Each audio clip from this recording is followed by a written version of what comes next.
दोस्तों हाजिर एक होर वीडियो रिपोर्ट लैके चैनल रितेश लखी अनप्लग्ड उत्ते अपनी अज की इस वीडियो रिपोर्ट विच मैं गल करांगा बीते कुछ हफ्तियां दौरान भारत दीयां जांच एजेंसियां नैशनल इन्वेस्टिगेशन एजेंसी और दिल्ली पुलिस के स्पैशल सैल के हथ लगियां वड्डियां कामयाबियां जिस तहत संयुक्त अरब अमीरात UAE दुबई और अजरबाईजान वर्गे मुल्कों तो लॉरेंस बिश्नोई गैंग के 2 गैंगस्टरां नूं एक्सट्राडाइट ते डीपोर्ट करवा के भारत लियाण विच साडीआं जांच एजेंसियां कामयाब होईआं ने। सो इसलिए NIA और दिल्ली पुलिस का स्पैशल सैल वधाई का पात्र भी है क्योंकि विक्रमजीत सिंह बराड़ और सचिन बिश्नोई ये दोहें लॉरेंस गैंग के मेन गैंगस्टर सन जो कि विदेशों तो बैठ के दस्या जाता कि उसका कारोबार उसका फिरौतियां का एक्सटॉर्शन का जिहड़ा गोरख धंधा है उसनूं चलाउण दे विच मदद करते सन। सिद्धू मूसेवाला के कतल केस के नाल सचिन बिश्नोई डायरैक्टली सीधे तौर पर लिंक दस्या जाता है। हालांकि विक्रम सिंह बराड़ के नाल सिद्धू मूसेवाला के कतल का कोई सीधा रिश्ता है या नहीं है ये अजे तक स्थापित नहीं हो पाया है। इस बारे जांच पड़ताल अजे होएगी जे मानसा पुलिस विक्रम बराड़ तो पुछगिछ करेगी, लेकिन फिरौतियां का कामकाज विक्रम बराड़ दुबई तो बैठ के UAE तो बैठ के लॉरेंस बिश्नोई गैंग ਲਈ ਕਰਦਾ ਪਿਆ ਸੀ ਤੇ ਇਸ ਦੇ ਨਾਲ ਹੀ ਰਿੰਦੇ ਦੇ ਨਾਲ ਯਾਨੀ ਕਿ ਹਰਵਿੰਦਰ ਸਿੰਘ ਰਿੰਦੇ ਤੇ ਲੌਰੈਂਸ ਬਿਸ਼ਨੋਈ ਦੇ ਗੈਂਗਸ ਦਾ ਜਿਹੜਾ ਇੱਕ ਆਪਸ ਦੇ ਵਿੱਚ ਕਨਵਰਜੈਂਸ ਹੋਇਆ ਉਸ ਦੇ ਸੰਦਰਭ ਵਿੱਚ ਹੋਈਆਂ ਕੁਝ ਘਟਨਾਵਾਂ ਦੇ ਵਿੱਚ ਵੀ ਉਹ ਡਾਇਰੈਕਟਲੀ ਇਨਵੋਲਵ ਰਿਹਾ ਹੋ ਸਕਦਾ ਹੈ। ਸੋ ਇਸ ਬਾਰੇ ਵੀ ਜਿਹੜੀ ਪੜਤਾਲ ਹੈ ਹੁਣ ਉਸ ਤੋਂ ਹੋਏਗੀ, ਲੇਕਿਨ ਅੱਜ ਆਪਾਂ ਵਾਰੀ-ਵਾਰੀ ਪਹਿਲਾਂ ਵਿਕਰਮ ਸਿੰਘ ਬਰਾੜ ਅਤੇ ਫਿਰ ਸਚਿਨ ਬਿਸ਼ਨੋਈ ਦੀ ਇਸ ਡਿਪੋਰਟੇਸ਼ਨ ਤੇ ਐਕਸਟ੍ਰਾਡੀਸ਼ਨ ਦੇ ਉੱਤੇ ਗੱਲ ਵੀ ਕਰਾਂਗੇ ਤੇ ਸਮਝਣ ਦੀ ਕੋਸ਼ਿਸ਼ ਕਰਾਂਗੇ ਕਿ ਇਹਨਾਂ ਦੀਆਂ ਭੂਮਿਕਾਵਾਂ ਤੇ ਇਹਨਾਂ ਦਾ ਜਿਹੜਾ ਕੈਨਵਸ ਸੀ ਆਪਰੇਸ਼ਨ ਦਾ ਉਹ ਕਿਵੇਂ ਕੰਮ ਕਰਦਾ ਸੀ। ਸੋ ਸਭ ਤੋਂ ਪਹਿਲਾਂ ਆਪਾਂ ਗੱਲ ਕਰਾਂਗੇ ਵਿਕਰਮ ਬਰਾੜ ਦੀ। ਮੂਸੇਵਾਲਾ ਕਤਲ ਤੋਂ ਬਾਅਦ ਜੂਨ 2022 ਦੇ ਪਹਿਲੇ ਹਫਤੇ ਵਿੱਚ ਹੀ ਸਭ ਤੋਂ ਪਹਿਲੀ ਸ਼ੱਕ ਦੀ ਸੂਈ ਜਿਹੜੀ ਮੁੜਦੀ ਹੈ ਉਹ ਲੌਰੈਂਸ ਬਿਸ਼ਨੋਈ ਤੋਂ ਹੋਈ ਪੁੱਛ ਪੜਤਾਲ ਜੋ ਕਿ ਦਿੱਲੀ ਪੁਲਿਸ ਦੇ ਸਪੈਸ਼ਲ ਸੈੱਲ ਨੇ ਸ਼ੁਰੂਆਤੀ ਦਿਨਾਂ ਵਿੱਚ ਕੀਤੀ। ਉਸ ਤੋਂ ਬਾਅਦ ਉਹ ਸੂਈ ਮੁੜਦੀ ਹੈ ਸੌਰਵ ਮਹਾਕਾਲ ਅਤੇ ਸੰਤੋਸ਼ ਜਾਦਵ ਨਾਂ ਦੇ 2 ਅਜਿਹੇ ਸ਼ੂਟਰ ਜੋ ਕਿ ਛੋਟੇ-ਮੋਟੇ ਸ਼ੂਟਰ ਸਨ ਲੇਕਿਨ ਮਹਾਰਾਸ਼ਟਰ ਦੇ ਪੁਣੇ ਦਿਹਾਤੀ ਇਲਾਕੇ ਦੇ ਵਿੱਚ ਐਕਟਿਵ ਸਨ। ਲੱਗਿਆ ਇਹ ਕਿ ਇਹਨਾਂ ਸ਼ੂਟਰਾਂ ਦੀ ਵਰਤੋਂ ਕੀਤੀ ਗਈ ਹੋ ਸਕਦੀ ਹੈ। ਇਹਨਾਂ ਨੂੰ ਪੁਣੇ ਪੁਲਿਸ ਵੱਲੋਂ ਗ੍ਰਿਫਤਾਰ ਵੀ ਕਰ ਲਿਆ ਗਿਆ ਤੇ ਜਦੋਂ ਪੁੱਛਗਿੱਛ ਹੋਈ ਇਹ ਚੀਜ਼ ਕਲੀਅਰ ਹੋਈ ਕਿ ਸਿੱਧੂ ਮੂਸੇਵਾਲਾ ਦੇ ਕਤਲ ਦੇ ਵਿੱਚ ਇਹਨਾਂ ਦੀ ਕੋਈ ਡਾਇਰੈਕਟ ਇਨਵੋਲਵਮੈਂਟ ਨਹੀਂ ਸੀ। ਉਹ ਇਹ ਸਮਾਂ ਸੀ ਜਦੋਂ ਪਹਿਲੀ ਵਾਰ ਵਿਕਰਮ ਸਿੰਘ ਬਰਾੜ ਦਾ ਨਾਂ ਚਰਚਾ ਦੇ ਵਿੱਚ ਆਇਆ। ਵਿਕਰਮ ਬਰਾੜ ਜੋ ਕਿ ਦੁਬਈ ਦੇ ਵਿੱਚ UAE ਦੇ ਵਿੱਚ ਦੱਸਿਆ ਜਾਂਦਾ ਸੀ ਤੇ ਉਸ ਵਕਤ ਇੱਕ ਪਾਸੇ ਤਾਂ ਸਿੱਧੂ ਮੂਸੇਵਾਲਾ ਦਾ ਕਤਲ ਹੋ ਕੇ ਹਟਿਆ ਸੀ ਤੇ ਦੂਸਰੇ ਪਾਸੇ ਐਕਟਰ ਸਲਮਾਨ ਖਾਨ ਦੇ ਪਿਤਾ ਸਲੀਮ ਖਾਨ ਨੂੰ ਇੱਕ ਤਾਜ਼ੀ ਚਿੱਠੀ ਧਮਕੀ ਭਰੀ ਚਿੱਠੀ ਭੇਜਤੀ ਜਾਂਦੀ ਹੈ ਜਿਸ ਵਿੱਚ ਜ਼ਿਕਰ ਇਹ ਕੀਤਾ ਜਾਂਦਾ ਹੈ ਕਿ ਤੁਹਾਡਾ ਮੂਸੇਵਾਲਾ ਕਰ ਦਾਂਗੇ। ਯਾਨੀ ਕਿ ਉਹ ਜਿਹੜੀ ਰੰਜਿਸ਼ ਲੌਰੈਂਸ ਬਿਸ਼ਨੋਈ ਦੀ ਐਕਟਰ ਸਲਮਾਨ ਖਾਨ ਦੇ ਨਾਲ ਚੱਲਦੀ ਪਈ ਹੈ ਉਸ ਤੋਂ ਬਾਅਦ ਜੂਨ ਦੇ ਮਹੀਨੇ ਦੌਰਾਨ ਹੀ ਇਹ ਚਿੱਠੀ ਸਲੀਮ ਖਾਨ ਨੂੰ ਸਲਮਾਨ ਖਾਨ ਦੇ ਪਿਤਾ ਨੂੰ ਡਿਲੀਵਰ ਕੀਤੀ ਜਾਂਦੀ ਹੈ। ਹੁਣ ਇੱਥੇ ਦੱਸਿਆ ਇਹ ਜਾਂਦਾ ਹੈ ਕਿ ਜਾਂ ਉਸ ਵਕਤ ਜਿਹੜੇ ਖੁਲਾਸੇ ਹੋਏ ਸਨ ਕਿ ਸੰਤੋਸ਼ ਜਾਦਵ ਤੇ ਸੌਰਵ ਮਹਾਕਾਲ ਇਹ ਉਡੀਕ ਕਰਦੇ ਪਏ ਸੀ ਕਿ ਵਿਕਰਮ ਬਰਾੜ ਜਿਸਨੇ ਕਿ ਇਹਨਾਂ ਨੂੰ ਇਸ ਕੰਮ ਲਈ ਅਸਾਈਨ ਕੀਤਾ ਸੀ ਇਸ ਧਮਕੀ ਨੂੰ ਦੇਣ ਲਈ ਕਿਹਾ ਸੀ। ਯਾਨੀ ਕਿ ਪਲਾਨਿੰਗ ਸ਼ਾਇਦ ਇਹ ਚੱਲਦੀ ਪਈ ਸੀ ਕਿ ਵਿਕਰਮ ਬਰਾੜ ਕਦੇ ਨਾ ਕਦੇ ਇਸ ਮੋਡਿਊਲ ਦੇ ਜ਼ਰੀਏ ਸਲਮਾਨ ਖਾਨ ਨੂੰ ਟਾਰਗੇਟ ਕਰਾਏਗਾ। ਲੇਕਿਨ ਜਿਵੇਂ ਬਾਅਦ ਦੇ ਵਿੱਚ ਖੁਲਾਸੇ ਹੋਏ ਕਿ ਇਹ ਸੌਰਵ ਮਹਾਕਾਲ ਤੇ ਸੰਤੋਸ਼ ਜਾਦਵ ਉਡੀਕ ਕਰਦੇ ਰਹੇ ਲੇਕਿਨ ਵਿਕਰਮ ਬਰਾੜ ਵੱਲੋਂ ਕੋਈ ਵੀ ਇੰਸਟਰਕਸ਼ਨ ਇਹਨਾਂ ਨੂੰ ਨਹੀਂ ਆਈ। ਸੋ ਇਹ ਪਹਿਲਾ ਮੌਕਾ ਸੀ ਜਦੋਂ ਵਿਕਰਮ ਬਰਾੜ ਦਾ ਨਾਂ ਚਰਚਾਵਾਂ ਤੇ ਸੁਰਖੀਆਂ ਵਿੱਚ ਆਇਆ ਸੀ। ਲੇਕਿਨ ਇਸ ਤੋਂ ਬਾਅਦ ਪੁਲਿਸ ਦੀਆਂ ਤਫਤੀਸ਼ਾਂ ਜਦੋਂ ਅੱਗੇ ਵਧੀਆਂ ਤੇ ਪੰਜਾਬ ਪੁਲਿਸ ਦੀ AGTF ਤੇ ਦਿੱਲੀ ਪੁਲਿਸ ਨੇ ਹੋਰ ਕੜੀਆਂ ਜੋੜੀਆਂ ਇਨਵੈਸਟੀਗੇਸ਼ਨ ਹੋਰ ਅੱਗੇ ਵਧੀ ਉਸ ਤੋਂ ਬਾਅਦ ਇਹ ਸਮਝ ਵਿੱਚ ਆਇਆ ਕਿ ਨਾ ਤਾਂ ਸੌਰਵ ਮਹਾਕਾਲ ਤੇ ਨਾ ਹੀ ਸੰਤੋਸ਼ ਜਾਦਵ ਤੇ ਨਾ ਹੀ ਵਿਕਰਮ ਬਰਾੜ ਉਸ ਤਰੀਕੇ ਦੇ ਨਾਲ ਸਿੱਧੂ ਮੂਸੇਵਾਲਾ ਦੀ ਘਟਨਾ ਦੇ ਨਾਲ ਜਾਂ ਉਸ ਦੀ ਹੱਤਿਆ ਦੀ ਵਾਰਦਾਤ ਦੇ ਨਾਲ ਜਾਂ ਉਸ ਦੀ ਪਲੈਨਿੰਗ ਦੇ ਨਾਲ ਕਿਸੇ ਵੀ ਤਰੀਕੇ ਦੇ ਨਾਲ ਲਿੰਕ ਸਨ। ਹਾਂ, ਸਲਮਾਨ ਖਾਨ ਨੂੰ ਧਮਕੀ ਦੇਣ ਦੇ ਮਾਮਲੇ ਦੇ ਵਿੱਚ ਇਹਨਾਂ ਦੀ ਭੂਮਿਕਾ ਜ਼ਰੂਰ ਉੱਭਰ ਕੇ ਸਾਹਮਣੇ ਆਈ ਸੀ। ਇਸ ਤੋਂ ਬਾਅਦ ਥੋੜਾ ਜਿਹਾ ਫੋਕਸ ਇਸ ਵਿਕਰਮ ਬਰਾੜ ਉੱਤੇ ਹੋਇਆ। ਹਨੂਮਾਨਗੜ੍ਹ ਜ਼ਿਲ੍ਹੇ ਦਾ ਰਹਿਣ ਵਾਲਾ ਵਿਕਰਮ ਸਿੰਘ ਬਰਾੜ ਇਸ ਦਾ ਪਿੰਡ ਜਿੰਗਾ ਦੱਸਿਆ ਜਾਂਦਾ ਹੈ ਜੋ ਕਿ ਇਸੇ ਜ਼ਿਲ੍ਹੇ ਦੇ ਸੂਰਤਗੜ੍ਹ ਹਾਈਵੇ ਦੇ ਉੱਤੇ ਪੈਂਦਾ ਹੈ। ਇਸ ਦੇ ਪਿਤਾ ਉੱਥੋਂ ਦੇ ਮੰਦਿਰ ਦੇ ਪੁਜਾਰੀ ਦੱਸੇ ਜਾਂਦੇ ਨੇ। ਉਹਨਾਂ ਦਿਨਾਂ ਦੇ ਵਿੱਚ ਜਦੋਂ ਇਸ ਦਾ ਨਾਂ ਇਸ ਮਾਮਲੇ ਦੇ ਵਿੱਚ ਉੱਭਰਿਆ ਇੱਕ ਸੋਸ਼ਲ ਮੀਡੀਆ ਉੱਤੇ ਪੋਸਟ ਪਾ ਕੇ ਵਿਕਰਮ ਬਰਾੜ ਨੇ ਕਿਹਾ ਕਿ ਇਸ ਵਾਰਦਾਤ ਦੇ ਵਿੱਚ ਇਸ ਦੀ ਕੋਈ ਇਨਵੋਲਵਮੈਂਟ ਨਹੀਂ ਹੈ। ਇੱਥੋਂ ਤੱਕ ਵੀ ਇਸਨੇ ਲਿਖਿਆ ਕਿ ਇਹ ਘਰੇ ਟਿਕ ਕੇ ਬੈਠਾ ਤੇ ਪੁਲਿਸ ਇਸ ਨੂੰ ਝੂਠੇ ਕੇਸਾਂ ਦੇ ਵਿੱਚ ਨਾ ਉਲਝਾਉਣ ਦੀ ਕੋਸ਼ਿਸ਼ ਕਰੇ। ਇਸਨੇ ਇਹ ਵੀ ਲਿਖਿਆ ਕਿ ਪਿਛਲੇ 1 ਸਾਲ ਤੋਂ ਯਾਨੀ ਕਿ ਇਸ ਨੂੰ ਤਰੀਕ ਜਾਂ ਟਾਈਮਲਾਈਨ ਪਤਾ ਸੀ ਕਿ ਮੈਂ ਪਿਛਲੇ 1 ਸਾਲ ਤੋਂ ਕੋਈ ਵੀ ਅਪਰਾਧਿਕ ਵਾਰਦਾਤ ਨਹੀਂ ਕੀਤੀ ਹੈ, ਕਿਸੇ ਨੂੰ ਕੋਈ ਧਮਕੀ ਜਾਂ ਫਿਰੌਤੀ ਨਹੀਂ ਦਿੱਤੀ ਹੈ। ਲੇਕਿਨ ਜਿਸ ਦਾ ਥੋੜਾ ਜਿਹਾ ਬੈਕਗਰਾਉਂਡ ਆਪਾਂ ਐਗਜ਼ਾਮਿਨ ਕਰੀਏ ਜੋ ਕਿ ਪੁਲਿਸ ਨੇ ਇਸ तमाम 1.25 ਸਾਲ ਦੌਰਾਨ ਥੋੜਾ ਜਿਹਾ ਖੰਗਾਲਿਆ ਪਤਾ ਇਹ ਲੱਗਦਾ ਹੈ ਕਿ ਇਹ ਸ਼ਖਸ ਬੇਸਿਕਲੀ ਚੰਡੀਗੜ੍ਹ ਜਾਂਦਾ ਹੈ ਪੜ੍ਹਨ। ਚੰਡੀਗੜ੍ਹ ਦੇ ਵਿੱਚ ਇਸ ਦੀ ਮੁਲਾਕਾਤ ਲੌਰੈਂਸ ਬਿਸ਼ਨੋਈ ਦੇ ਨਾਲ ਹੁੰਦੀ ਹੈ। ਉਹਨਾਂ ਸਮਿਆਂ 2012 13 14 ਦੇ ਸਾਲਾਂ ਦੌਰਾਨ ਇਹ ਲਾਰੈਂਸ ਬਿਸ਼ਨੋਈ ਤੇ ਉਸ ਦੀ ਜਿਹੜੀ student body C, student organisation of Punjab university, ਉਸ ਦੇ ਵਿੱਚ ਐਕਟਿਵ ਹੋ ਜਾਂਦਾ ਹੈ, ਜਿਸ ਤੋਂ ਬਾਅਦ SOPU ਦੇ ਪੋਸਟਰਾਂ ਦੇ ਉੱਤੇ ਵੀ ਬਤੌਰ ਪਾਰਟੀ ਕਨਵੀਨਰ ਇਸ ਦੀਆਂ ਤਸਵੀਰਾਂ ਵੇਖੀਆਂ ਗਈਆਂ, ਇਸ ਦੇ ਫੋਨ ਨੰਬਰ ਵੇਖੇ ਗਏ। ਛਾਤਰ ਰਾਜਨੀਤੀ ਦੇ ਵਿੱਚ ਐਕਟਿਵ ਹੋਣ ਤੇ ਲਾਰੈਂਸ ਬਿਸ਼ਨੋਈ ਦੇ ਗਰੁੱਪ ਵਿੱਚ ਸ਼ਾਮਲ ਹੋਣ ਦੇ ਸਮਿਆਂ ਤੋਂ ਹੀ ਇਸ ਦੀ ਅਪਰਾਧਿਕ ਵਾਰਦਾਤਾਂ ਦੀ ਇੱਕ ਹਿਸਟਰੀ ਸ਼ੀਟ ਬਣਨੀ ਤਿਆਰ ਹੋਈ ਤੇ ਮੰਨਿਆ ਇਹ ਗਿਆ ਤੇ ਬਾਅਦ ਦੇ ਵਿੱਚ ਬਹੁਤ ਸੀਆਂ ਅਜਿਹੀਆਂ ਘਟਨਾਵਾਂ, ਬਹੁਤ ਸੇ ਅਜਿਹੇ ਵਾਰਦਾਤਾਂ ਡਾਕੂਮੈਂਟਡ ਹੈਗੀਆਂ ਨੇ ਜਿੱਥੇ ਪੰਜਾਬ, ਰਾਜਸਥਾਨ ਤੇ ਹਰਿਆਣਾ ਦੇ ਸਰਹੱਦੀ ਤੇ ਬਾਰਡਰ ਦੇ ਇਲਾਕਿਆਂ ਦੇ ਵਿੱਚ ਇਸ ਵੱਲੋਂ ਈਵਨ ਆਪਣੇ ਜ਼ਿਲ੍ਹੇ ਹਨੂਮਾਨਗੜ੍ਹ ਦੇ ਵਿੱਚ ਵੀ ਕਈ ਜਿਹੜੇ ਵਪਾਰੀ ਸਨ, ਕਈ ਬਿਜ਼ਨਸਮੈਨ ਸਨ, ਉਹਨਾਂ ਨੂੰ ਫਿਰੌਤੀਆਂ ਦੀਆਂ ਕਾਲਾਂ ਲਗਾਤਾਰ ਇਹ ਬੰਦਾ ਕਰਦਾ ਰਿਹਾ।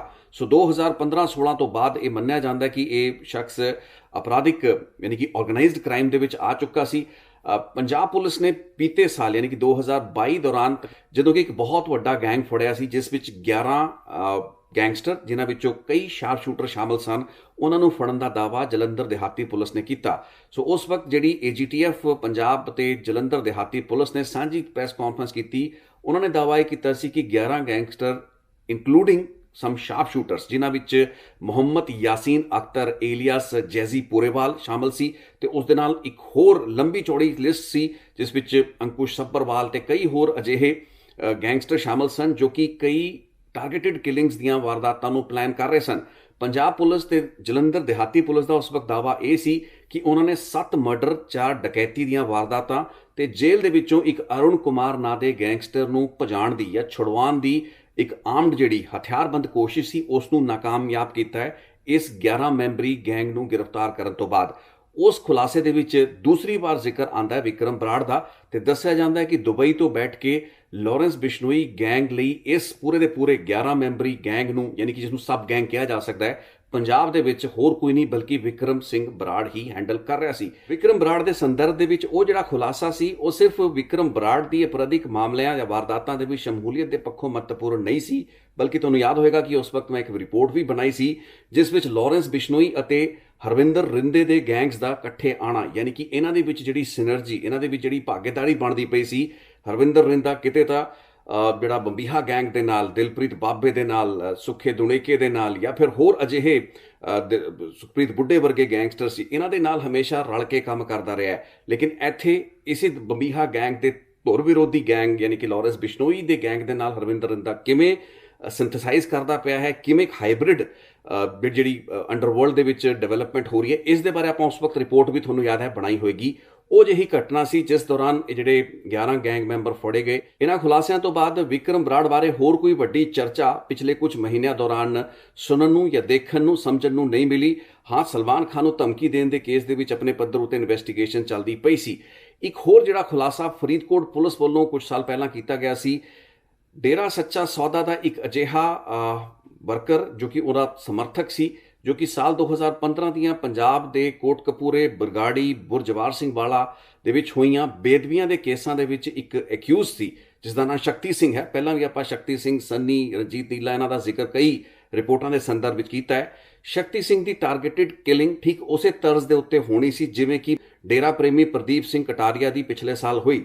ਬਾਅਦ ਦੇ ਵਿੱਚ ਇਹ ਪਤਾ ਲੱਗਾ ਤੇ ਇਨਫੈਕਟ ਇਸ ਦੀ ਜ਼ਿੰਮੇਵਾਰੀ ਵੀ ਕੁਛ ਹੀ ਘੰਟਿਆਂ ਦੇ ਵਿੱਚ ਗੋਲਡੀ ਬਰਾੜ ਨੇ ਵਿਦੇਸ਼ ਤੋਂ ਫੋਨ ਕਰਕੇ ਮੇਰੇ ਕੋਲ ਵੀ ਕਬੂਲੀ ਤੇ ਸੋਸ਼ਲ ਮੀਡੀਆ ਉੱਤੇ ਪੋਸਟ ਵੀ ਪਾਏ ਗਏ। ਪ੍ਰਦੀਪ ਕਟਾਰੀਆ ਨੂੰ ਜਿਵੇਂ ਮਾਰਿਆ ਗਿਆ ਕੋਟਕਪੂਰੇ ਦੇ ਵਿੱਚ, ਉਸ ਨੂੰ ਦੁਕਾਨ ਦੇ ਬਾਹਰ ਨਿਸ਼ਾਨਾ ਬਣਾਇਆ ਗਿਆ, ਉਸੇ ਤਰਜ਼ ਦੇ ਉੱਤੇ ਸ਼ਕਤੀ ਸਿੰਘ ਨੂੰ ਇਸ ਤੋਂ ਕੁਝ ਮਹੀਨੇ ਪਹਿਲਾਂ ਟਾਰਗੇਟ ਕੀਤਾ ਜਾਣਾ ਸੀ। ਇਸ ਦਾ ਖੁਲਾਸਾ ਪੰਜਾਬ ਪੁਲਿਸ ਨੇ ਤਾਂ ਕੀਤਾ, ਲੇਕਿਨ ਬਾਅਦ ਦੇ ਵਿੱਚ ਜਦੋਂ ਉਸ ਨੂੰ ਫੜ ਕੇ ਵਿਦੇਸ਼ੋਂ ਹੁਣ ਲੈ ਕੇ ਆਂਦਾ ਗਿਆ ਹੈ, ਉਸ ਨੂੰ ਲਾਰੈਂਸ ਬਿਸ਼ਨੋਈ ਦੇ ਇੱਕ ਗੈਂਗਸਟਰ ਦੇ ਰੂਪ ਦੇ ਵਿੱਚ ਹੀ ਜ਼ਿਆਦਾ ਤਵੱਜੋ ਤੇ ਆਇਡੈਂਟੀਫਿਕੇਸ਼ਨ ਦਿੱਤੀ ਗਈ ਹੈ। ਹੁਣੇ ਦੱਸ ਦਈਏ ਕਿ ਵਿਕਰਮ ਬਰਾੜ ਕੋਈ ਅਜਿਹਾ ਨੋਟੋਰੀਅਸ ਕ੍ਰਿਮੀਨਲ ਨਹੀਂ ਸੀ। ਠੀਕ ਹੈ, 6 ਰਾਜਾਂ ਦੀ ਜਿਹੜੀ ਪੁਲਿਸ, ਪੰਜਾਬ, ਹਰਿਆਣਾ, ਦਿੱਲੀ, ਉੱਤਰ ਪ੍ਰਦੇਸ਼, ਰਾਜਸਥਾਨ, ਕਈ ਰਾਜ ਹੈਗੇ ਨੇ ਜਿਨ੍ਹਾਂ ਦੀ ਪੁਲਿਸ ਨੂੰ ਭਾਲ ਸੀ, ਲੇਕਿਨ ਐਕਸਟੋਰਸ਼ਨ ਤੇ ਫਿਰੌਤੀ ਦੇ ਜ਼ਿਆਦਾ ਮਾਮਲੇ ਅਜਿਹੇ ਸੀ, ਸ਼ਿਕਾਇਤਾਂ ਸੀ ਜਿਸ ਵਿੱਚ ਕਿ ਵਿਕਰਮ ਬਰਾੜ ਵਾਜ਼ ਅ ਕਲਪ੍ਰਿਟ, ਉਹ ਵਾਂਟਡ ਕ੍ਰਿਮੀਨਲ ਸੀ। ਇਸ ਤੋਂ ਇਲਾਵਾ ਕੋਈ ਹੋਰ ਸੰਗੀਨ ਅਪਰਾਧ ਇਸ ਵਿਅਕਤੀ ਨੇ ਕੀਤਾ ਹੋਵੇ ਉਸ ਦਾ ਕੋਈ ਐਡਾ ਲੰਬਾ ਚੌੜਾ ਰਿਕਾਰਡ ਮੈਨੂੰ ਤਾਂ ਘੱਟੋ ਘੱਟ ਇਸ ਦੇ ਸੰਦਰਭ ਵਿੱਚ ਸਮਝ ਨਹੀਂ ਆਇਆ। ਲੇਕਿਨ ਇਸ ਦਾ ਪਿਛਲੇ ਮਹੀਨੇ ਯਾਨੀ ਕਿ ਜੁਲਾਈ 2023 ਦੇ ਵਿੱਚ ਪਹਿਲੇ ਹਫ਼ਤੇ ਦੇ ਵਿੱਚ ਰੈੱਡ ਕਾਰਨਰ ਨੋਟਿਸ ਜਾਰੀ ਕੀਤਾ ਗਿਆ। ਪਿਛਲੇ ਮਹੀਨੇ ਜਿਹੜੇ 2 ਕ੍ਰਿਮੀਨਲਸ ਜਿਨ੍ਹਾਂ ਤੇ ਰੈੱਡ ਕਾਰਨਰ ਨੋਟਿਸ, ਜੋ ਕਿ ਚੰਗੇ ਤੋਂ ਚੰਗੇ, ਵੱਡੇ ਤੋਂ ਵੱਡੇ ਅੱਤਵਾਦੀ, ਕ੍ਰਿਮੀਨਲ, ਗੈਂਗਸਟਰਾਂ ਦੇ ਅਜੇ ਤੱਕ ਇਸ਼ੂ ਨਹੀਂ ਹੋਏ ਨੇ, ਇੰਟਰਪੋਲ ਦੇ ਰੈੱਡ ਕਾਰਨਰ ਨੋਟਿਸ ਜੋ ਹੋਰ ਵੱਡੇ ਵੱਡੇ ਵਾਂਟਡ ਕ੍ਰਿਮੀਨਲਸ ਦੇ ਜਾਰੀ ਨਹੀਂ ਹੁੰਦੇ ਨੇ, ਉਹ ਵਿਕਰਮ ਬਰਾੜ ਤੇ ਕਪਿਲ ਸਾਂਗਵਾਨ ਨਾਂ ਦੇ ਦੋ ਕ੍ਰਿਮੀਨਲਸ ਦੇ ਨਾਂ ਉੱਤੇ ਪਿਛਲੇ ਮਹੀਨੇ ਜਾਰੀ ਹੁੰਦੇ ਨੇ। ਇਸ ਵਕਤ ਜਿਹੜੇ ਵਾਂਟਡ ਕ੍ਰਿਮੀਨਲ NIA ਨੇ ਅੱਜ ਤੋਂ ਕੁਝ ਮਹੀਨੇ ਪਹਿਲਾਂ ਤਕਰੀਬਨ 28 ਕ੍ਰਿਮੀਨਲ ਗੈਂਗਸਟਰਸ ਟੈਰਰਿਸਟ ਦੀ ਅਜਿਹੀ ਸੂਚੀ ਜਾਰੀ ਕੀਤੀ ਸੀ, ਜਿਸ ਵਿੱਚੋਂ 25 ਪੰਜਾਬ ਦੇ ਨਾਲ ਤਾਲੁਕ ਰੱਖਦੇ ਸਨ। ਉਸ ਦੇ ਵਿੱਚੋਂ ਬਹੁਤ ਅਜਿਹੀ ਯਾਨੀ ਕਿ ਲੰਬੀ ਚੌੜੀ ਫਹਿਰਿਸਤ ਹੈ। ਮੈਜੋਰਿਟੀ ਉਹਨਾਂ ਦੇ ਵਿੱਚੋਂ ਕ੍ਰਿਮੀਨਲ ਅਜਿਹੇ ਨੇ ਜਿਨ੍ਹਾਂ ਦੇ ਨਾਂ ਦੇ ਉੱਤੇ ਅਜੇ ਤੱਕ ਕੋਈ ਰੈੱਡ ਕਾਰਨਰ ਨੋਟਿਸ ਜਾਰੀ ਨਹੀਂ ਹੋ ਪਾਇਆ ਹੈ।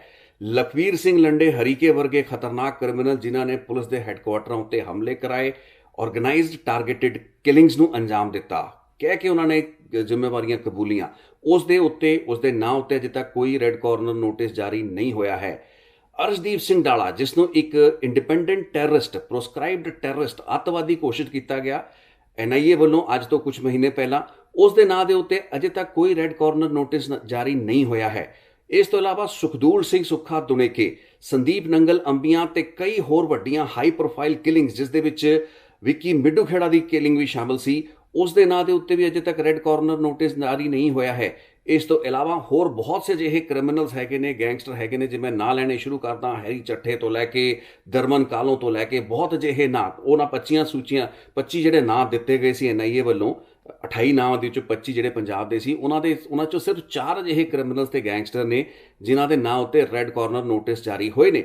ਸੋ ਤੁਸੀਂ ਇਮੈਜਿਨ ਕਰੋ ਕਿ ਵਿਕਰਮ ਬਰਾੜ ਨੂੰ ਇੰਨੀ ਜ਼ਿਆਦਾ importance national investigation agency, Bharat ਦੀ ਜਾਂਚ ਏਜੰਸੀਆਂ ਨੇ ਦਿੱਤੀ ਕਿ ਜੁਲਾਈ ਦੇ ਪਹਿਲੇ ਹਫ਼ਤੇ ਦੇ ਵਿੱਚ ਇਸ ਦੇ ਨਾਂ ਦੇ ਉੱਤੇ ਰੈੱਡ ਕਾਰਨਰ ਨੋਟਿਸ ਨਿਕਲਦਾ ਹੈ ਤੇ within 1 month, less than 4 weeks, 4 ਹਫ਼ਤਿਆਂ ਤੋਂ ਘੱਟ ਸਮੇਂ ਦੇ ਵਿੱਚ ਹੀ ਇਸ ਨੂੰ UAE ਤੋਂ ਡਿਪੋਰਟ ਕਰਾ ਕੇ ਭਾਰਤ ਲਿਆਉਣ ਵਿੱਚ ਏਜੰਸੀਆਂ ਕਾਮਯਾਬ ਹੁੰਦੀਆਂ ਨੇ।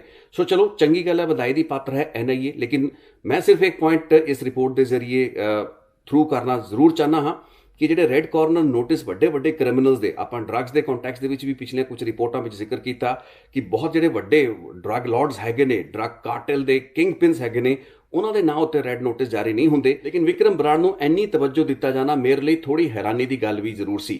ਇੱਥੇ ਦੱਸ ਦਈਏ ਕਿ ਪੰਜਾਬ ਪੁਲਿਸ ਨੇ ਜਦੋਂ ਵਿਕਰਮ ਬਰਾੜ ਦੇ ਸੰਦਰਭ ਵਿੱਚ ਉਹਨਾਂ 11 ਗੈਂਗਸਟਰਾਂ ਨੂੰ ਫੜਨ ਦਾ ਦਾਅਵਾ ਪਿਛਲੇ ਸਾਲ ਕੀਤਾ ਸੀ, ਇਹ ਦੱਸਿਆ ਗਿਆ ਸੀ ਕਿ ਉਹਨਾਂ ਵਿੱਚੋਂ ਇੱਕ ਅੰਕੁਸ਼ ਸੱਬਰਵਾਲ ਨਾਂ ਦਾ ਗੈਂਗਸਟਰ ਸੀ, ਅੰਕੁਸ਼ ਸੱਬਰਵਾਲ ਏਲੀਅਸ ਪਾਇਆ।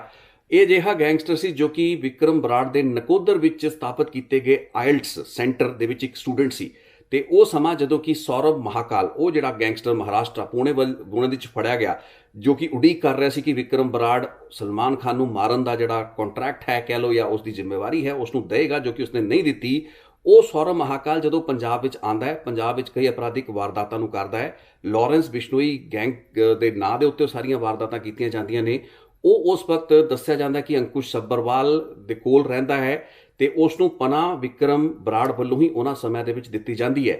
ਸੋ ਕਿਸੇ ਸਮੇਂ ਹਨੂਮਾਨਗੜ੍ਹ ਤੋਂ, ਰਾਜਸਥਾਨ ਤੋਂ ਚੰਡੀਗੜ੍ਹ ਪੜ੍ਹਨ ਗਿਆ ਤੇ ਉੱਥੇ IELTS ਕਰਕੇ ਵਿਦੇਸ਼ ਵਿੱਚ ਜਾਣ ਦਾ ਸੁਪਨਾ ਦੇਖਣ ਵਾਲਾ ਵਿਕਰਮ ਬਰਾੜ ਖੁਦ ਵੀ ਇੱਕ IELTS ਸੈਂਟਰ ਚਲਾਉਂਦਾ ਸੀ। ਇਹ ਪੰਜਾਬ ਪੁਲਿਸ, ਜਲੰਧਰ ਦਿਹਾਤੀ ਪੁਲਿਸ ਦਾ, ਉੱਥੋਂ ਦੇ SSP ਜਿਹੜੇ ਤਤਕਾਲੀ ਸਵਪਨ ਸ਼ਰਮਾ ਸੀ, ਉਹਨਾਂ ਦਾ ਦਾਅਵਾ ਸੀ। ਸੋ ਇਸ ਤਰੀਕੇ ਦੇ ਖੁਲਾਸੇ ਕੰਟੈਕਸਟ ਦੇ ਵਿੱਚ ਆਏ ਸਨ। ਸੋ ਇਹ ਕਲੀਅਰ ਹੈ ਕਿ ਵਿਕਰਮ ਬਰਾੜ ਇੱਕ ਅਜਿਹਾ ਸਬ ਗੈਂਗ, ਮੈਂ ਇਸ ਨੂੰ ਕਹਾਂਗਾ, ਜੋ ਕਿ ਪੰਜਾਬ ਦੇ ਵਿੱਚ ਇਹਨਾਂ ਕ੍ਰਿਮੀਨਲਸ ਦਾ ਸੀ ਚਲਾਉਂਦਾ ਸੀ, ਜਿਸ ਨੂੰ ਕਿ ਤਰ ਦਬੋਚਿਆ ਗਿਆ। ਲੇਕਿਨ ਇਸ ਤੋਂ ਵੱਧ ਉਸ ਦੀ ਅਜੇ ਤੱਕ ਕਿਸੇ ਹੱਤਿਆ ਦੀ ਵਾਰਦਾਤ ਦੇ ਵਿੱਚ, ਕਿਸੇ ਹੋਮੋਸਾਈਡ ਦੇ ਮਾਮਲੇ ਦੇ ਵਿੱਚ ਸ਼ਮੂਲੀਅਤ ਸਾਹਮਣੇ ਨਹੀਂ ਆਈ ਹੈ। ਸ਼ਕਤੀ ਸਿੰਘ ਨੂੰ ਵੀ ਮਾਰਨ ਦੀ ਪਲੈਨਿੰਗ ਕੀਤੀ ਗਈ ਸੀ, ਲੇਕਿਨ ਫਰੀਦਕੋਟ ਪੁਲਿਸ ਨੇ ਉਸ ਤੋਂ ਪਹਿਲਾਂ ਹੀ ਉਸ ਵਾਰਦਾਤ ਦਾ ਪਰਦਾਫਾਸ਼ ਹੋ ਗਿਆ ਤੇ ਉਸ ਪਲੈਨਿੰਗ ਦੇ ਵਿੱਚ ਵਿਕਰਮ ਬਰਾੜ ਦਾ ਨਾਮ ਮੁਖਰਤਾ ਦੇ ਨਾਲ ਉੱਭਰਿਆ ਸੀ। ਵਿਕਰਮ ਬਰਾੜ ਸੰਯੁਕਤ ਅਰਬ ਅਮੀਰਾਤ ਤੋਂ ਭਾਰਤ ਲਿਆਂਦਾ ਜਾ ਚੁੱਕਾ ਹੈ। ਨੈਸ਼ਨਲ ਇਨਵੈਸਟੀਗੇਸ਼ਨ ਏਜੰਸੀ ਨੇ ਉਸ ਵਕਤ ਦਾਅਵਾ ਤੇ ਖੁਲਾਸਾ ਇਹ ਕੀਤਾ ਕਿ ਜਿਹੜਾ communication command centre Lawrence Bishnoi ਤੇ ਗੋਲਡੀ ਬਰਾੜ ਲਈ ਚਲਾਉਣ ਵਾਲਾ ਸ਼ਖਸ ਦੁਬਈ ਜਾਂ ਫਿਰ ਸੰਯੁਕਤ ਅਰਬ ਅਮੀਰਾਤ ਦੇ ਵਿੱਚ ਕੋਈ ਹੋਰ ਨਹੀਂ ਬਲਕਿ ਵਿਕਰਮ ਬਰਾੜ ਸੀ। ਇਹ ਚੀਜ਼ ਬਿਲਕੁਲ ਸਹੀ ਹੋ ਸਕਦੀ ਹੈ। ਵਿਕਰਮ ਬਰਾੜ ਉਹਨਾਂ ਕਾਲਸ ਨੂੰ, WhatsApp ਕਾਲ ਜੋ ਕਿ ਅਕਸਰ ਇੱਕ ਦੂਸਰੇ ਗੈਂਗਸਟਰਾਂ ਵੱਲੋਂ ਕੀਤੀਆਂ ਜਾਂਦੀਆਂ ਨੇ, ਇੱਕ ਦੂਸਰੇ ਦੇ ਨਾਲ ਤਾਲਮੇਲ ਕਰਨ ਦੇ ਪੱਖੋਂ ਵੀ, ਜਾਂ ਫਿਰ ਫਿਰੌਤੀ ਲਈ, ਐਕਸਟੋਰਸ਼ਨ ਲਈ ਬਹੁਤ ਅਜਿਹੀਆਂ ਕਾਲਸ ਕੀਤੀਆਂ ਜਾਂਦੀਆਂ ਨੇ ਜਿਨ੍ਹਾਂ ਨੂੰ ਕਿ ਅਲੱਗ ਮੁਲਕਾਂ ਦੇ ਵਿੱਚ ਬੈਠੇ ਅਜਿਹੇ ਹੈਂਡਲਰਸ ਹੀ ਮੈਨੇਜ ਕਰ ਰਹੇ ਹੁੰਦੇ ਨੇ। ਸਪੀਕਰ ਫੋਨਸ ਦੇ ਉੱਤੇ ਫੋਨ ਔਨ ਕਰਤੇ ਜਾਂਦੇ ਨੇ। ਅਸਲ ਗੈਂਗਸਟਰ ਇਹਨਾਂ ਦੇ ਨਾਲ ਸਪੀਕਰ ਫੋਨ ਦੇ ਉੱਤੇ ਗੱਲਬਾਤ ਕਰਦਾ ਹੈ ਤੇ ਉਸ ਤੋਂ ਬਾਅਦ ਇਹ ਲੋਕ ਅੱਗੇ ਕਾਲਾਂ ਲਗਾਉਂਦੇ ਨੇ, ਫਿਰੌਤੀਆਂ ਵਸੂਲਦੇ ਨੇ, ਕਿਸੇ ਦੇ ਨਾਲ ਗੱਲਬਾਤ ਕਰਾਣੀ ਹੁੰਦੀ ਹੈ ਕਰਾਉਂਦੇ ਨੇ। ਇੱਕ ਸਟੈਂਡਰਡ ਮੋਡਸ ਆਪਰੈਂਡਾਈ ਹੈ, ਉਸ ਨੂੰ ਕਮਿਊਨੀਕੇਸ਼ਨ ਕਮਾਂਡ ਸੈਂਟਰ ਦਾ ਨਾਂ ਨੈਸ਼ਨਲ ਇਨਵੈਸਟੀਗੇਸ਼ਨ ਏਜੰਸੀ ਨੇ ਦਿੱਤਾ। ਇਸ ਦੇ ਵਿੱਚ ਕੋਈ ਸੰਸਾ, ਕੋਈ ਦੋਰਾਵਾ ਨਹੀਂ ਹੋ ਸਕਦੀ ਕਿ ਇਹ ਵਿਅਕਤੀ ਕਾਫੀ ਇੰਪੋਰਟੈਂਟ ਕੜੀ ਹੋ ਸਕਦਾ ਹੈ ਉਸ ਕਮਿਊਨੀਕੇਸ਼ਨ ਸਰਕਟ ਦਾ। ਲੇਕਿਨ ਸਿੱਧੂ ਮੂਸੇਵਾਲਾ ਦੇ ਕਤਲ ਕੇਸ ਦੀ ਜਿੱਥੇ ਤੱਕ ਗੱਲ ਹੈ, ਉਹਦੇ ਵਿੱਚ ਅਜੇ ਤੱਕ ਵਿਕਰਮ ਬਰਾੜ ਦੀ ਕੋਈ ਅਜਿਹੀ ਇਨਵੋਲਵਮੈਂਟ ਨਾ ਤਾਂ ਇਨਵੈਸਟੀਗੇਸ਼ਨ ਦੇ ਵਿੱਚ ਸਾਹਮਣੇ ਆਈ ਹੈ, ਤੇ ਹੁਣ ਆਉਣ ਵਾਲੇ ਦਿਨਾਂ ਦੇ ਵਿੱਚ ਕੀ ਮਾਨਸਾ ਪੁਲਿਸ ਉਸ ਨੂੰ ਪੁਲਿਸ ਦੀ ਕਸਟਡੀ ਵਿੱਚ ਲੈ ਕੇ ਉਸ ਤੋਂ ਪੁੱਛਗਿੱਛ ਕਰੇਗੀ, ਇਹ ਸਮਾਂ ਦੱਸੇਗਾ। NIA ਨੇ ਕਈ ਦਿਨ ਤੱਕ ਉਸ ਤੋਂ ਪੁੱਛਗਿੱਛ ਕੀਤੀ, ਜਿਸ ਤੋਂ ਬਾਅਦ ਕਿ ਉਸ ਨੂੰ ਫਰੀਦਕੋਟ ਪੁਲਿਸ ਨੇ ਰਿਮਾਂਡ ਉੱਤੇ ਲਿਆ। ਫਰੀਦਕੋਟ ਦੇ ਉਹੀ ਐਕਸਟੋਰਸ਼ਨ ਤੇ ਫਿਰੌਤੀ ਦੇ ਕਈ ਮੁਕੱਦਮੇ ਤੇ ਸ਼ਕਤੀ ਸਿੰਘ ਦੀ ਕਤਲ ਦੀ ਸਾਜ਼ਿਸ਼, ਇਹ ਉਹ ਕੇਸਿਸ ਹੈਗੇ ਨੇ ਜਿਨ੍ਹਾਂ ਦੇ ਵਿੱਚ ਫਰੀਦਕੋਟ ਪੁਲਿਸ ਨੇ ਹੁਣ ਵਿਕਰਮ ਬਰਾੜ ਤੋਂ ਪੁੱਛਗਿੱਛ ਸ਼ੁਰੂ ਕੀਤੀ ਹੈ। ਆਉਣ ਵਾਲਾ ਸਮਾਂ ਦੱਸੇਗਾ ਕਿ ਹੋਰ ਕੀ ਖੁਲਾਸੇ ਵਿਕਰਮ ਬਰਾੜ ਕਰਦਾ ਹੈ। ਹੁਣ ਸਚਿਨ ਬਿਸ਼ਨੋਈ ਦੇ ਨਾਲ ਜਿਹੜੀ ਗੰਭੀਰਤਾ ਇੱਕ ਕ੍ਰਿਮੀਨਲ ਦੇ ਰੂਪ ਵਿੱਚ ਜੋੜੀ ਜਾ ਸਕਦੀ ਹੈ, ਉਹ ਵਿਕਰਮ ਬਰਾੜ ਤੋਂ ਕਿਤੇ ਅੱਗੇ ਜਾਂਦੀ ਹੈ, ਕਿਉਂਕਿ ਨਾ ਸਿਰਫ ਲਾਰੈਂਸ ਬਿਸ਼ਨੋਈ ਦਾ ਭਾਣਜਾ ਹੈ ਸਚਿਨ ਬਿਸ਼ਨੋਈ, ਬਲਕਿ ਐਕਟਿਵਲੀ ਸਿੱਧੂ ਮੂਸੇਵਾਲਾ ਦੀ ਕਤਲ ਦੀ ਸਾਜ਼ਿਸ਼ ਦੇ ਵਿੱਚ ਇਨਵੋਲਵ ਵੀ ਸੀ। ਜਿਵੇਂ ਕਿ ਉਸ ਨੂੰ ਦਿੱਲੀ ਪੁਲਿਸ ਦੇ ਸਪੈਸ਼ਲ ਸੈੱਲ ਨੇ ਐਕਸਟਰਾਡਾਈਟ ਕਰਵਾਇਆ। ਇਹ ਖੁਲਾਸਾ ਪਿਛਲੇ ਸਾਲ ਅਗਸਤ ਦੇ ਵਿੱਚ ਹੋਇਆ ਸੀ। ਆਪਾਂ ਸਾਰੇ ਚੰਗੀ ਤਰ੍ਹਾਂ ਜਾਣਦੇ ਹਾਂ ਕਿ ਦੋ ਜਿਹੜੇ ਗੈਂਗਸਟਰ ਅਨਮੋਲ ਬਿਸ਼ਨੋਈ ਜੋ ਕਿ ਲਾਰੈਂਸ ਬਿਸ਼ਨੋਈ ਦਾ ਭਰਾ ਹੈ ਤੇ ਉਸ ਦਾ ਭਾਣਜਾ ਸਚਿਨ ਬਿਸ਼ਨੋਈ, ਇਹ ਫਰਜ਼ੀ ਪਾਸਪੋਰਟ ਅਪ੍ਰੈਲ ਦੇ ਮਹੀਨੇ ਦੇ ਵਿੱਚ ਬਣਵਾ ਕੇ ਚੜ੍ਹਦੇ ਹੈਗੇ ਨੇ ਫਲਾਈਟ। ਦੱਸਿਆ ਜਾਂਦਾ ਕਿ ਸ਼ਾਇਦ ਇਹਨਾਂ ਨੇ ਕਲਕੱਤਾ ਤੋਂ ਦੁਬਈ ਦੀ ਫਲਾਈਟ ਲਈ, ਜਿੱਥੇ ਕਿ visa free C, visa on arrival C. Dubai ਤੋਂ ਅਜ਼ਰਬਾਈਜਾਨ ਨਿਕਲ ਜਾਂਦਾ ਹੈ ਸਚਿਨ ਬਿਸ਼ਨੋਈ ਤੇ ਕੇਨੀਆ ਨਿਕਲ ਜਾਂਦਾ ਹੈ ਅਨਮੋਲ ਬਿਸ਼ਨੋਈ, ਜਿੱਥੋਂ ਬਾਅਦ ਦੇ ਵਿੱਚ ਦੱਸਿਆ ਗਿਆ ਕਿ ਅਨਮੋਲ ਬਿਸ਼ਨੋਈ ਜਿਹੜਾ ਸੀ ਅਮਰੀਕਾ ਨਿਕਲ ਗਿਆ, ਜੋ ਕਿ ਬਾਅਦ ਦੇ ਵਿੱਚ ਤਸਵੀਰਾਂ ਜੋ ਕਿ ਕਰਨ ਔਜਲੇ ਦੇ ਨਾਲ ਨੱਚਦੇ ਟੱਪਦੇ ਦੀਆਂ ਉਸ ਦੀਆਂ ਨਸ਼ਰ ਹੋਈਆਂ, ਉਸ ਦੇ ਵਿੱਚ ਕਾਫੀ ਹੱਦ ਤੱਕ ਕਲੀਅਰ ਹੋ ਗਿਆ ਕਿ ਉਸ ਦੀ ਲੋਕੇਸ਼ਨ ਅਮਰੀਕਾ ਹੈ।